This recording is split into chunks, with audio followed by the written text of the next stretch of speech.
Olá a todos! O Natal é uma data muito especial. É tempo de juntar a família, trocar presentes e, claro, comer os nossos doces favoritos.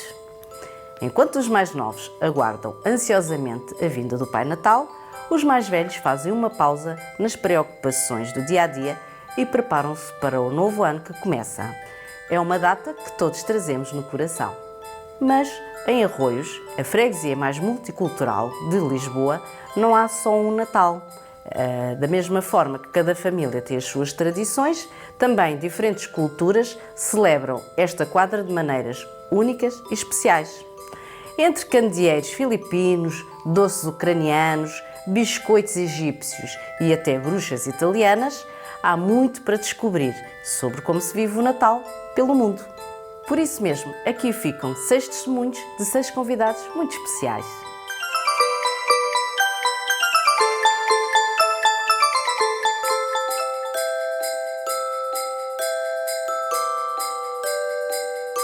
Chamo-me Serena, estou em Portugal há 10 anos, sou de Parma, em Itália, numa cidade do norte, e sou professora de italiano nesta escola de línguas que se chama Centro Dante de Lisboa. O Natal em Itália é bastante parecido com o Natal português. Em Parma, em particular, comemos sobretudo presunto e queijo, o parmesão, que são as especialidades de Parma. E depois há uma tradição culinária típica do Natal, que é mesmo típica da cidade e da região, que são os raviolis, que se chamam annolini, cappelletti. São raviolis de carne que se fazem num caldo, uma espécie de canja, uma espécie de caldo de galinha e vaca, com carne de vaca e de galinha. Na noite da véspera de Natal há um jantar de família, em que comemos sobretudo peixe, um robalo e os raviolis de carne, os cappelletti.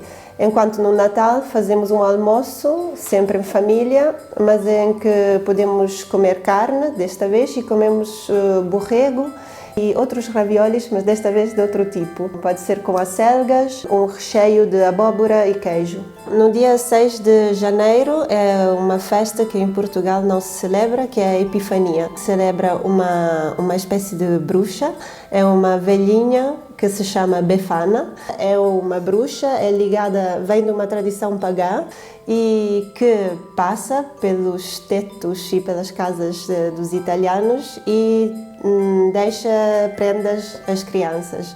Se as crianças se portaram bem, são prendas boas, brinquedos. Se portaram mal, é carvão. Em certas partes de Itália faz-se uma fogueira entre o primeiro dia do ano e o dia 6 de janeiro e queima-se um fantoche que representa esta velhinha e que também representa o ano velho, o ano que passou. Portanto, é uma forma de queimar um ano e abandonar tudo o que passou e começar uma fase nova.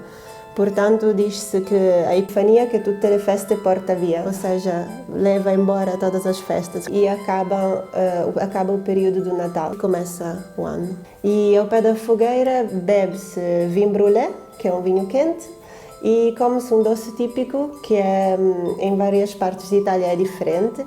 Tem também nomes diferentes, mas a textura e a feitura é mais ou menos a mesma. Na minha região chama-se spongata, é um bolo redondo com muito açúcar, farinha, mel e frutos secos e outras coisas boas que agora não me lembro. E é muito bom. Por ser difícil de fazer, ninguém faz em casa, mas compramos já feito nas pastelarias e há sobretudo pastelarias artesanais que fazem isso. Não me lembro de ver spongatas industriais e é um bolo que comemos sempre no Natal e até dia 6 de janeiro. Um dolce felice Natale. Auguri!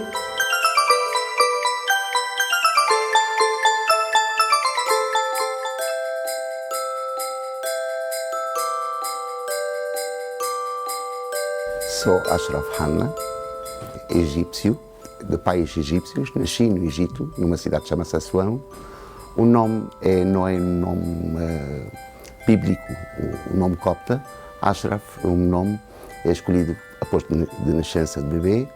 É uma tradição muito importante. É fazer 7 velas, cada vela com um nome bíblico, 6 velas, a 7ª fica com o nome não seja. E assim calhou, fiquei Ashraf, porque os nomes bíblicos todos, as velas apagaram-se todas. Os coptas, cristãos no Egito em geral, são 20% da população egípcia. A copta é o ritual, a língua copta, a palavra copta corresponde ao ritual cristão no Egito. Os coptas são os egípcios, que são cristãos. No meu tempo, quando eu celebrava lá o Natal tinha um aspecto muito espiritual, muito longe de comercial, digamos. Não há trocas de prendas, não há nada, mas começa pela preparação do jejum de 40 dias antes do início da época natalícia e depois termina na última semana do Natal, que é celebrado dia 7 de janeiro, copta, segundo o calendário copta, mas os católicos celebram os dois, 24 de dezembro, e depois celebramos também outra vez no dia 7 de janeiro. Entretanto, depois de 40 dias de jejum, tinha que quebrar o jejum com algumas coisas boas, que é fazendo biscoitos, que a família toda trabalha em função destes doces. Quando éramos crianças, a mãe e a irmã faziam os doces em casa e nós punhamos num tabuleiro grande e todas as crianças das famílias iam buscar os tabuleiros por cima da cabeça e íamos para o forno público para que o padeiro passasse aquilo pelo lume e levávamos os tabuleiros para casa outra vez, já com biscoitos feitos, e este fica a nossa alimentação durante a semana, 15 dias depois do Natal. Estes biscoitos chamavam Shrek e Faz. Cá em Portugal apanhei o primeiro choque a ver o aspecto comercial do Natal. Prendas, a troca de prendas é quase obrigação. E não consegui me adaptar logo à primeira. Fazia jejum, fazia tudo, mas hoje um dia já relaxei-me e deixei de fazer jejuns. Já celebro o meu próprio Natal com os portugueses, da mesma forma cá. Mas ficam as memórias praticamente, mas todos os anos vejo aquela missa transmitida pela parabólica em copta. Agora, como casei com portuguesa, o meu Natal tornou-se bacalhau e peru. Quando olhei para aquele molho de bacalhau num supermercado, eu fiquei com um choque. Que cheiro horrível! Mas habituei-me hoje em dia com bacalhau cru, não, mas pronto, de todas as maneiras, há 1000 e tal maneiras como o bacalhau. Não importa nada, mas como casei com uma portuguesa tinha que me habituar. Feliz Natal, Eid Milad Magid, Yom Walid al-Masih.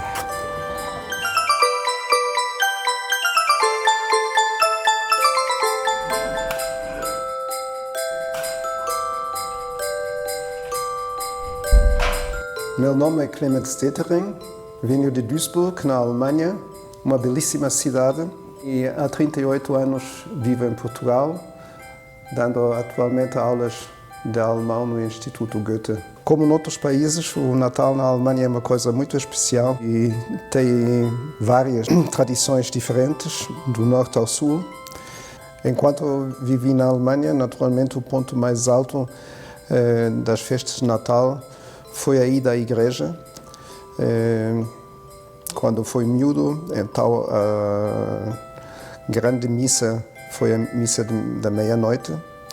À porta da igreja havia um fogo e depois toda a gente entrava e era realmente uma grande celebração com muitos cânticos, com muitos padres e um grande coro da igreja, e realmente foi um momento emocionante. Outra parte da festa, naturalmente, tem que ver com a comida, e já em vésperas de Natal, normalmente as mães, junto com os filhos, fizeram muitas bolachas, ou de estrelas, ou de anjos. O primeiro dia de Natal se reunia toda a família ao redor da mesa, e na minha região se come Sauerbraten.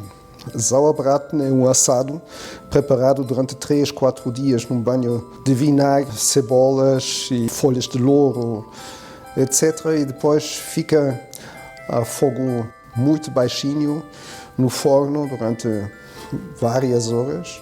Come-se sobretudo na região do Reno, que é a minha região, e noutras regiões há outro prato muito rico também, que é um ganso de Natal, preenchido com fruta e talvez outras carnes, muito divulgado em todo o resto da Alemanha.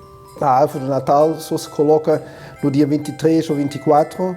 As crianças normalmente ajudam para colocar velas, para colocar estrelas.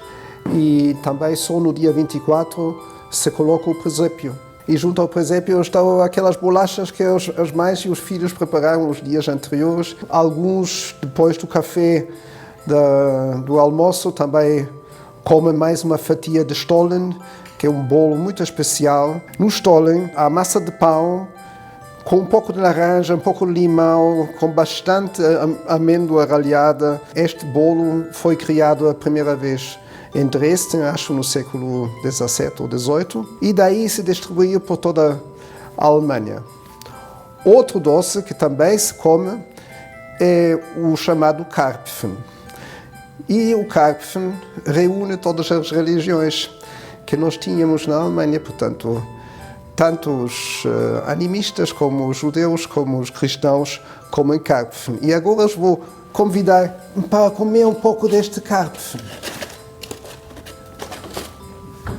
E vocês conhecem este Karpfen, que é um doce transeuropeu. Há tanto na Alemanha, como na Polónia, como na França, como na Espanha, como aqui em Portugal. E é um sonho, assim como o Natal. E Feliz Natal para toda a gente aqui. Frohe Weihnachten!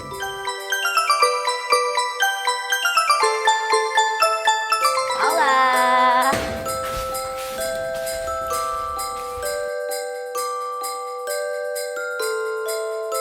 Eu sou Mabel Tamala e nasci em Cebu, nas Filipinas.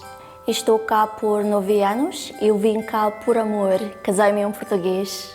Eu sou uma fotógrafa e faço fotografia de evento e retrato. Natal nas Filipinas, temos a celebração mais comprida do mundo. Começamos logo em setembro, ouvimos música de Natal. Celebramos com família e os amigos. Temos esta missa chamada Simbang Gabi. Em português significa missa de noite. Temos esta missa durante 9 dias até o Natal e isto acontece às 4 da madrugada. E algumas pessoas acreditam que se forem à missa nos 9 dias, os seus desejos vão tornar-se realidade. Se quiseres ouvir missa em inglês, tem de ir às 3 horas, porque se quiser Tagalog, em 6 horas, depende da igreja. Quando regressamos da igreja, nestes 9 dias, há vendedores no lado da igreja que vendem estas comidas chamadas bibinka e puto bombom. Bibinka é um bolo baseado em arroz e está cozinhado com folhas de bananeira em cima do carvão. Na época de Natal, as crianças vão casa em casa cantar as músicas de Natal para receberem moedas. Na noite de Natal, cada família deve ter estas comidas. Um fiambre de Natal e um fiambre doce e um queijo de bola. E um queijo na forma bola vermelha. Temos um leitão também, mas não é como o leitão cá, é mesmo a meio de leitão. E também temos uma salada de fruta. Também temos uma decoração de Natal, chama-se parol. Parol, em português, é um tipo de candeeiro com forma de estrela. É uma decoração de Natal muito importante, porque isto significa a luz da esperança. Semelhante à estrela de Belém, que guiou os 3 reis até o menino Jesus. Eu lembro-me no primeiro Natal aqui em Portugal e estava mesmo com stress, porque para mim o Natal nas Filipinas deve ter com muita comida e não sabia como cozinhar naquele tempo, por isso eu fui ao YouTube fazer comidas e deve ser muitas comidas. E não sabia que aqui em Portugal não precisa de fazer muita comida. Maligayang Pasko! Feliz Natal!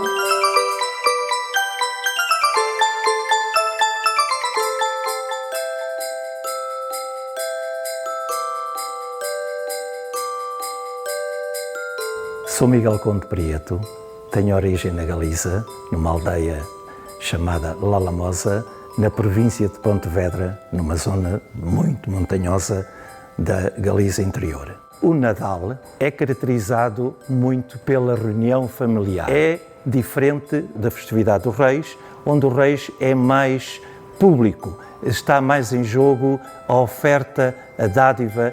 No Natal, nós concentramos na família. Nós temos a prática, aqueles que seguem de facto uma tradição religiosa de irmos às celebrações, usufruir do Belém, que é o nascimento, e depois repetir em casa esse ambiente de família. Se estivermos na zona dos Reis, na época dos Reis, então toda a nossa tendência como família é a dádiva, a oferecer uns aos outros, onde as crianças são os príncipes, e dar-lhes todo o conforto e toda a doçaria e toda a alegria e todos os regalos, ofertas nessa época. As duas festas são recheadas, efetivamente, com uma gastronomia própria, com uma doçaria própria, que se caracteriza, de um lado, os pratos do marisco, sempre presentes. Um prato de marisco é o prato de excelência do Natal galego. Na véspera, o polvo, o bacalhau, e no dia 25, o capão e também o lacão com grelos. Os doces tradicionais galegos têm uma característica muito local. São exemplos os mantecados das Pontes, ou a lampreia de Monforte de Lemos, ou as filhoas com natas de determinados locais, a bica de Barim ou a bica de Melides, as cocas de Noia, a tarte de Mondoñedo e, obviamente, a mais conhecida, a tarte de Santiago. Não há festa nenhuma na Galiza que prescinda de fazer essa alegoria, e é muito normal que nas festas de Natal se faça esse ritual. É o ritual que já vem do tempo dos celtas e é aguardente com açúcar e eventualmente alguns citrinos, e planta-se fogo. Essas labaredas são acompanhadas de uma apelação às bruxas más, às bruxas boas, e a queimada permite-nos eliminar as bruxas más e darmos as mãos para o futuro do Natal, para o futuro dos Reis, termos uma boa esperança e uma alegria perene. E então fazemos o conjuro, que é um conjunto de palavras mágicas que fazem com que as bruxas más se derretam, se queimem em pleno fogo da queimada. E o Natal, em muitas famílias, em muitos grupos que fazem o Natal aos Reis em conjunto, celebram e terminam as suas festividades com esse ritual, que é um ritual de facto secular e que dá um ânimo, digamos, para os dias vindouros. Bom Natal e Feliz Ano Novo!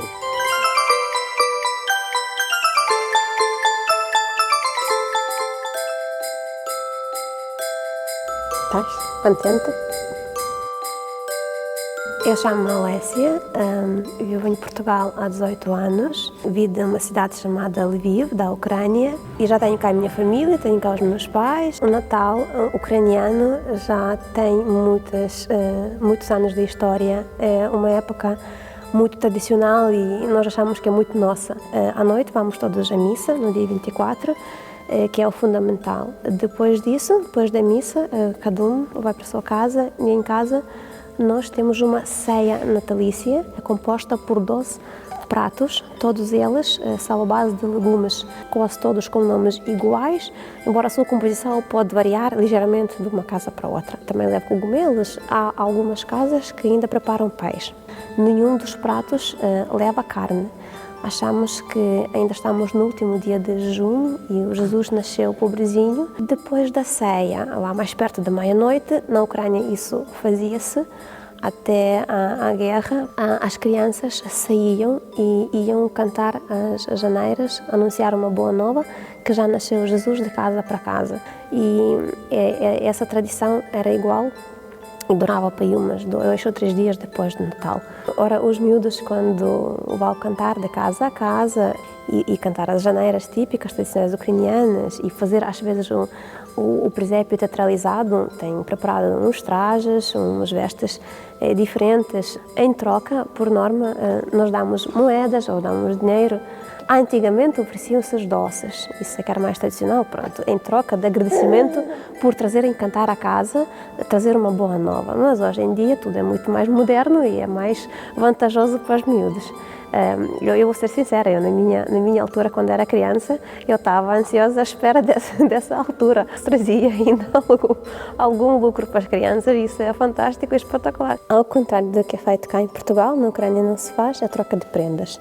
Existe um dia de Svetý Mikuláš, Santo Mikuláš, em que as crianças, e somente as crianças, recebem as suas prendas por baixo da almofada da noite de dia 5 para 6 de dezembro. Se eu tenho saudades do Natal ucraniano, tenho, não só de Natal, mas propriamente dessa quadra que é mais em termos climáticos, em que temos neve, em que temos o frio, em que temos todo, assim, uma preparação diferente. Acho que é isso que me faz mais falta. Andar de casa para casa, cantar janeiras, trazer sempre a neve para dentro da casa. Isso é que é, assim, saudadinhas que me traz. O doce que se calhar caracteriza mais Natal na Ucrânia é pampushke.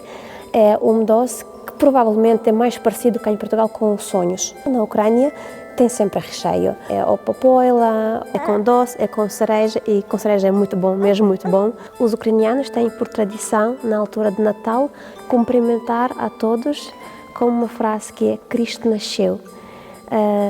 E a resposta é sempre louvado seja. Ou seja, ninguém diz boa tarde, bom dia. Nessa altura há um cumprimento muito próprio que é Cristo nasceu. Христос народився. A todos um doce e Feliz Natal. E assim termina a nossa viagem Natal pelo mundo. Uma data que reúne tantas formas diferentes de pensar, sentir e celebrar. Mas em Arroios esta diversidade não nos separa, muito que pelo contrário, aproxima-nos. Por mais variadas que sejam estas tradições, todas têm um lugar especial no coração de quem as pratica. E ao aprender sobre os outros, descobrimos que, na verdade, somos mais parecidos do que podíamos imaginar. Todos celebramos a paz, a compaixão e a partilha. Todos sabemos o valor de dar e receber.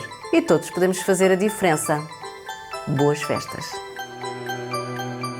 Arroios, um lugar de todos.